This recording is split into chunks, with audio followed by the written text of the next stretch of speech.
research on your own. And I'll close by saying this when we talk about DEI in our stories. My mother wrote a book about her integrating, the first African American to integrate her high school.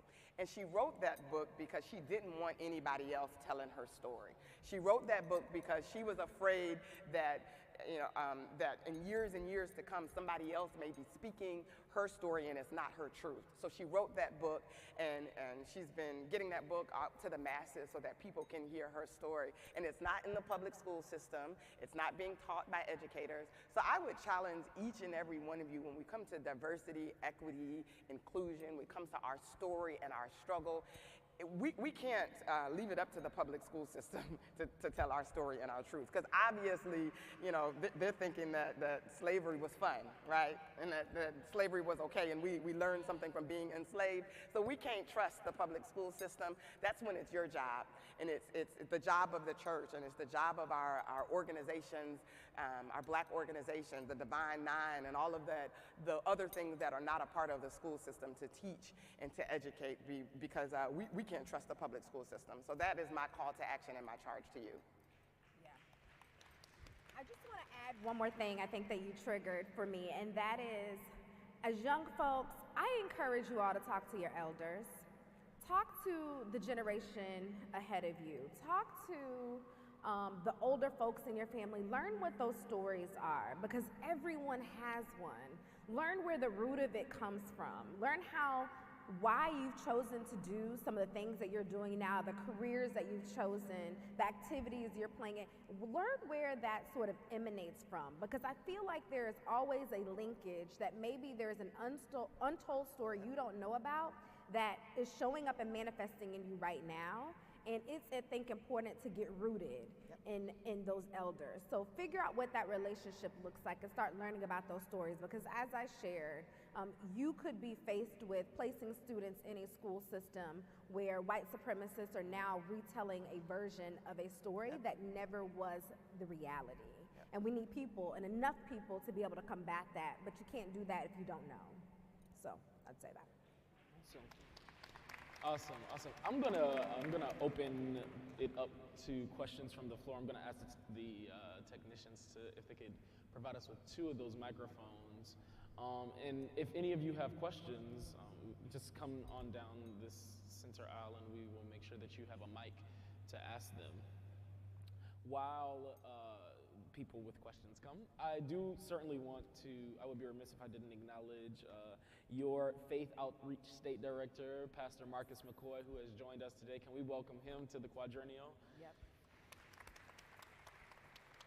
And I'll say it's important, when I started the organization, to have a Faith Outreach Director on the staff who is a paid employee, because I acknowledge my own faith and I know where I'm rooted at, but I also know that Black folks can be tokenized in the electoral process. And so let's identify what a guiding light looks like. Who is someone who can help translate and help navigate this process, not only for me, but for faith leaders or for our politicians who want to talk to and build power with the faith community, how to best do that in the most culturally competent way. So that's why we have a Faith Outreach Director on our team. Okay. And while we're waiting, I think, on a microphone, let me just say this. If we remember, Martin Luther King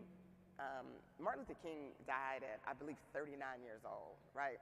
So when we ask ourselves, I know I'm talking to young people, but he did a whole lot before he even turned the age of 40. He did a whole lot. So I know some of you all are teenagers and going into your 20s. Ask yourself, he said life's most persistent question is, what are you doing for others? And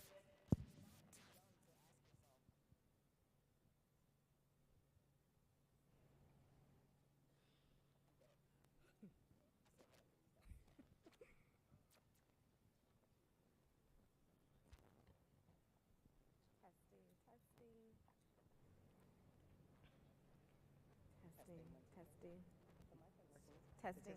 Okay, it's working. Yep. Okay. Testing 1, 2, 3. You got it. Again, just ask yourself, at this age, what can I be doing? He did a whole lot before he turned the age of 40. So ask yourself that. It's microphone 4. Hello. So my name is Tashawn Brisbane. I come from the 7th District. So Dr. Martin Luther King stated along the lines that it is our duty to fight unjust laws. In what ways are we fighting the new policies in Florida and all over the country being implemented to harm the black community? And how does it look like behind the scenes? Because you work in the government. So what is the media not showing us? Can you come So I'll forward repeat really the question. quick? He's asking, what does fighting oppressive policies look like behind the scenes with you being in the legislature representative? What does that look like on the backside, especially when you have to work with those on the other side of the aisle? That is a fabulous question. Because sometimes I have to be diplomatic when I want to ensure that I get some things accomplished. In the state of Florida, the Democrats, the party in which I represent, we are the super minority, meaning that the Republicans can do a whole lot without our permission. So if I want to get a bill passed, I have to go across the aisle and do some negotiating with my counterparts. I walk a very thin line when it comes to that, because I want to make sure that I never compromise my morals, and I never agree on or vote on anything that would compromise the people or the constituents that I represent. But at the same time, I want to be successful and I want to be able to get some laws passed. So it's a slippery slope. There are certain things that I'm just ready to fight. You know, the best way to kill a snake is by cutting off his head, and that's what I do. I get on the floor and I let him have it. And then there's some times where I have to be quiet, even if just for a moment, so that I can ensure that I am representing my constituents back home in the best light. But it is very, very, very challenging, and more things I have to speak out on than the things that I have to be quiet upon. And sometimes I have to do that knowing that they may cut my own funding or they may vote against my own bill, but when history records what happened, I want to make sure that my voice has been heard. So it's a challenge, though. I have a second part to that. With our history with racism and the court's right-wing leaning, if more unjust laws and policies are passed, what do you feel would be like our next step in fighting them? What is the next step? So when you talk about the bad policies, oftentimes when we know that the bad bills are coming, we are preparing for the lawsuit before it even passes, right? I'll go as far to say there are times when I am debating and arguing and asking questions on the House floor. I'm doing it not for the purposes of television. I'm doing it for the purposes of helping the lawyers that I know are going to sue because it's unconstitutional or illegal. There are times when I even have prepped myself with questions from attorneys so that I can ask those questions on the House floor so that it can help with the lawsuit in the future. So we're looking beyond some of the bad legislation, and we're looking to sue. Yep. I'll also add to your first question, the best part about my job is that I'm not a politician and I get to act as radical as I want to be. I get to be the rowdy one. I get to call out and hold people accountable in strategic and tactical ways that they did not see coming, and draw attention to the fact that the only reason why you know about what's happening in Florida is because we made sure that the nation knew what was happening in Florida around Black history. The second part to that is that while she's building the record in the legislature, this year we brought 200 people to the Capitol so that they could speak on the record and help build the record as well. Last year we only had 20. Next year we plan to take 2,000. The number of people who help us build a case makes it much more significant that no matter what court you sit in front of, it makes it hard for a justice to cover up white supremacist ideas and beliefs because the evidence is overwhelming. So that is what our role needs to be. Great question. Great question. Hello, I am Joshua J.R. Williams from the 9th Municipal District, the birthplace, Montgomery, Alabama, of the Civil Rights Movement. My question to you is kind of extensive of what he said already. So really it's for young Black professionals who are in corporate America and for young Black students in other institutions or entities where we are the minority, and the agenda for our purpose is only used for commercialized diversity as a commodity for the brand or the business. But when it comes to real issues in our race as far as the accessibility of resources, advocacy of our culture, and systemic oppression, they're not held in the same regard or respect as, you know, when it's Juneteenth, it's a holiday for everybody. But now when it comes to things like public lynchings, those are not held in the same regard. So how do you suggest we navigate the trajectory of still maintaining and upholding our values and promoting the true hidden problems in our community without feeling like we're threatened or the fear of compromising our positions on corporations we represent? I think I heard most of it. And so I think folks, what I'm seeing a lot of is what you're describing. People are operating out of fear because they will lose their jobs, they will lose their status in the community or in the church. And so what we need to be thinking about is operating in a bit more fearless and being prepared to be the person that has to take on the burden of carrying some of the weight that we might be outcast for drawing attention to some of the issues that are happening in our community. In 2016, the Bethune-Cookman University, where I'm a graduate of, decided to give, at the time, Governor Rick Scott an award for all of the great things that he was doing for the state of Florida. You're an HBCU that is underfunded. FAMU is actually suing the state of Florida right now because they have not received all the years of funding that they should be receiving. And I was the only one who went down there and made signs and stood outside of the gala where he was speaking. And then a few years later, they invited Betsy DeVeaux to the institution, and folks were like, wow, it seems to be something happening at this school that they can't seem to break from, that they are choosing not to be fearless, they're choosing not to be bold, they're choosing not to be the ones to stand up to what's happening in the state. And so the crowd will come.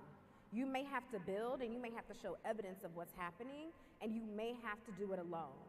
But we should be prepared to do it fearless. We should not be prepared to do it alone now, because there are just too many examples of what's happening that we should just be picking an issue and figuring out who we're going to fight alongside. No? Okay. Good morning. Good morning, everyone. My name is Jasmine Johnson.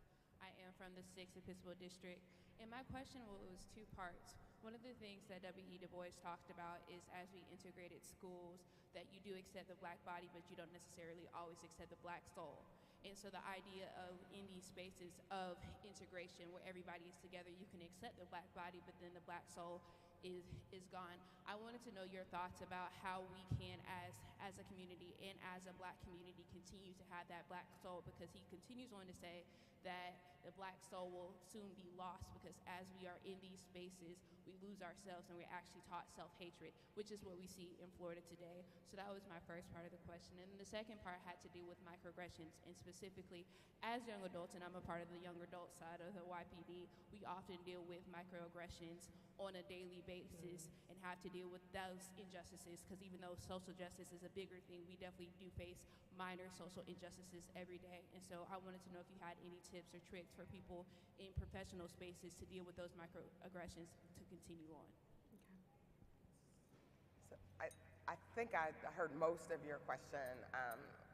I want to start with when I think you talked a little bit about segregation and integration, and nod your head if I'm right. Okay. So a couple things. While I think we all are thankful for integration, right? We're thankful that we were able to integrate because we understood that separate was not equal. We all get that, and if we don't, and I would implore each and every one of you that don't understand that let's dig into our history.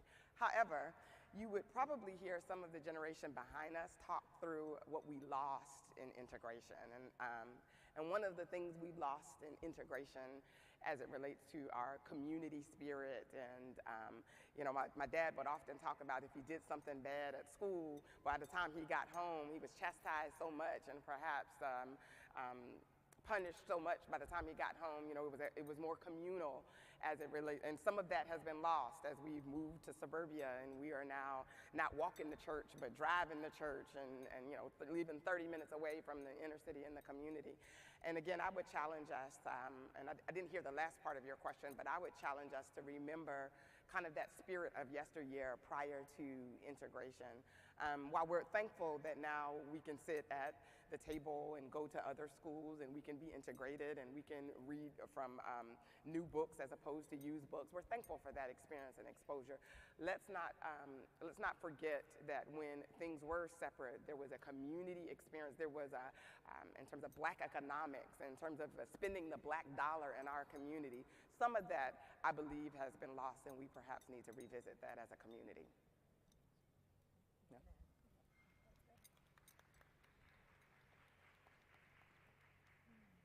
My name is Jeremiah Wilson, and I'm from the 3rd District. My question is, it is undeniable that towards the beginning of integration, that we had to challenge policies to get into that position. But by doing so, the people got militant about that sort of thing. Like, we had to be forced into that position. And how do we know that by challenging these bad policies today, that a civil war won't break out again? How, by using diplomacy, do we keep things civil and establish a sort of camaraderie as human beings rather than our skin color? I think we have to employ every single tactic that is afforded to us. We don't have a lot of the things, or we did not have a lot of the things that we have now that our ancestors did. And we have access to technology that allows, we do not currently, or did not in our past, have access to a lot of the things that we have right now. And technology is one of those things that I would say that we currently have the privilege of having access to, that allows us to instantly alert people across the nation about what atrocities are happening in our communities. I would say that we need to also employ every tactic that is available to us, whether it is civil disobedience or it is riots, rages, whatever you think of or think should be happening, because what we're traditionally doing may not be working. Maybe we need to, like I said earlier, get a bit more bold and get a bit more fearless about our attacks. I think it goes back to another question around, someone asked, I think, a question that centered around like losing your soul, but your body is still like sort of present in a lot of spaces. We've become, I think, complacent and restful with achieving. We've achieved a thing, and now we're here, and we haven't left the door cracked open for who's coming after us. Like, it took everything in us to get where we got to, and then we're ignoring the other folks that we know are going to also face some of the similar barriers that maybe we were able to knock down, maybe we weren't, but there are other people who are coming, but we're not acknowledging that. We are just thinking about ourselves in a lot of these fights and a lot of these instances and not wanting to show up, and it's because we've just achieved whatever that achievement looks like for you. And I think we've got to get bold, we've got to get fearless, and we've got to get honest about the fights ahead, and we just got to be prepared for what is to come. But I don't, again, think we should be doing it alone either.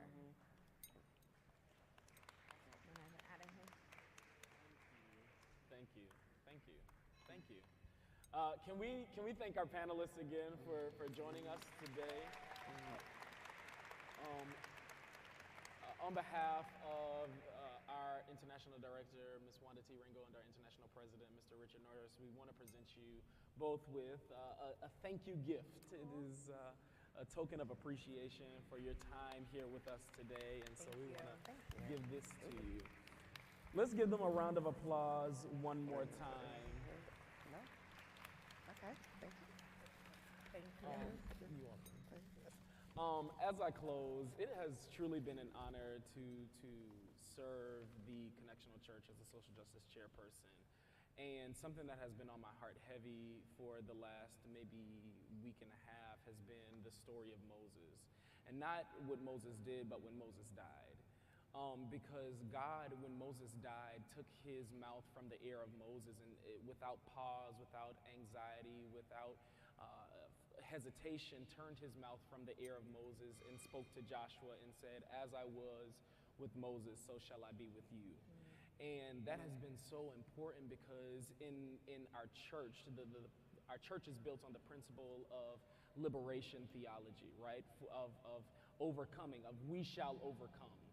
And while we are in the process of watching the Moseses of our church pass on, it's our time. It is our time as the Joshua generation to hold the torch high and to continue in the walk and in the fight for justice for our people, because I don't know if you are living in the same world that I am, but there are people who are walking with a boldness like they have never had, as if laws haven't been passed, as if Jim Crow wasn't a thing, as if the civil rights movement wasn't a thing, as if the Black Lives Matter movement wasn't a thing. And so we have to stand up against that fight. And so at this time, I'm going to ask our international director and our international president to come, as well as my Episcopal supervisor and my Episcopal YPD director to come. Because I believe that there is a call for us to continue to do more. There is something in us. One second.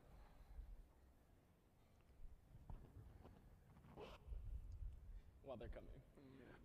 There's a call in us, in all of us, to be collective. There is power in us moving together. When they walked in the room, when our panelists walked in the room today, they said, "You didn't tell us that we were talking to this many people." And so our numbers have an impact. And that is why it is important for us to come to states like Florida, our groups, to make a movement and a sound and let those who don't agree with who we are as a people, they don't agree with our skin color, it is our job to let them know that we are here and we shall not be moved, like a tree planted by the water. And so it is, as I close, it is with great honor and privilege that I present to the International YPD from the Social Justice Committee a check in the amount of $15,000. Wow.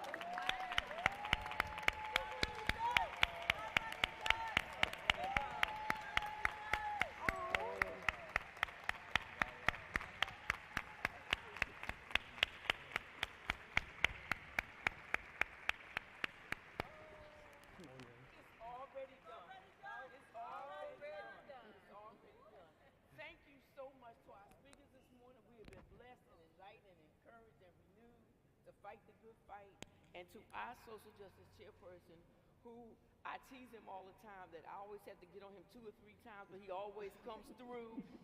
And today he certainly has come through. Nobody can say anything about Rashawn. Thank you so very much from the very bottom of our hearts, and for what this will continue to do as we try to bless the young people of the AME Church. God bless you, and thank you so much.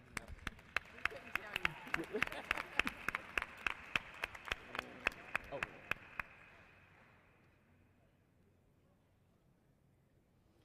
With that, I will turn it back over to our capable president to lead us into the next section. You want to With the check? With the check. You did great.